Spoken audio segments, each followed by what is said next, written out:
আসসালামু আলাইকুম। সবাই কেমন আছেন? আশা করি ভালো আছেন।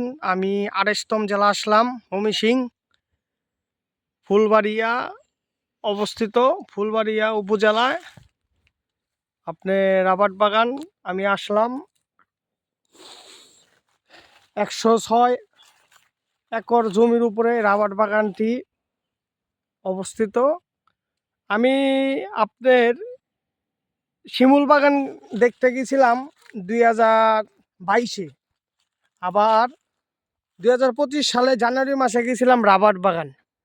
তবে তখন গেছিলাম ফেনীর থেকে আবার এই ময়মনসিংহের রাবার বাগানটা আবার একটু বিশাল বড়, ঠিক আছে। এদিকে মনে করেন বিশাল বড় রাবার বাগান। আর আমরা যে জায়গাতে আসলাম ওই জায়গাটা খুবই খারাপ জায়গা, অনেক জঙ্গল টঙ্গল, অনেক জীবনের ঝুঁকি লিয়া মনে করেন এই জায়গায় আইছি, কথা বুঝতে পারছেন। আর এইদিকে মনে করেন সহজে মনে করেন ভাঙ্গা ভাঙ্গা পাউন যায় না গাড়ি, অনেক কষ্ট করে রিজার্ভ লয়ে মনে করেন আউন লাগে, কথা বুঝতে পারছেন।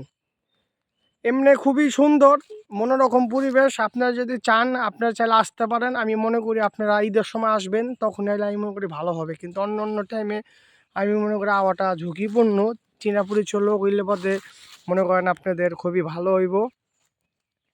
বিশাল বড় এই মাত্র ওই মাত্রা সহজে কিছু দিবন যায় না, কিন্তু মোবাইল তো এর লেগে বেশি একটা ওই রকম একটা সৌন্দর্য দেখুন যায় না। তা সবাইকে ধন্যবাদ, ভালো থাকবেন। আমি ভিডিওটা করলাম।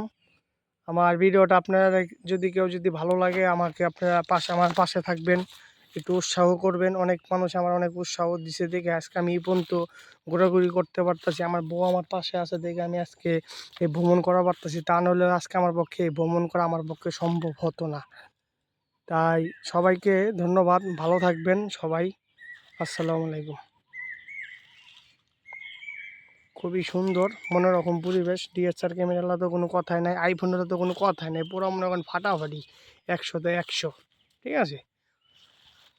আইফোনের থেকে আমার মোবাইলও কোনো অংশে কম না। সবাইকে ধন্যবাদ, ভালো থাকবেন। আসসালামু আলাইকুম।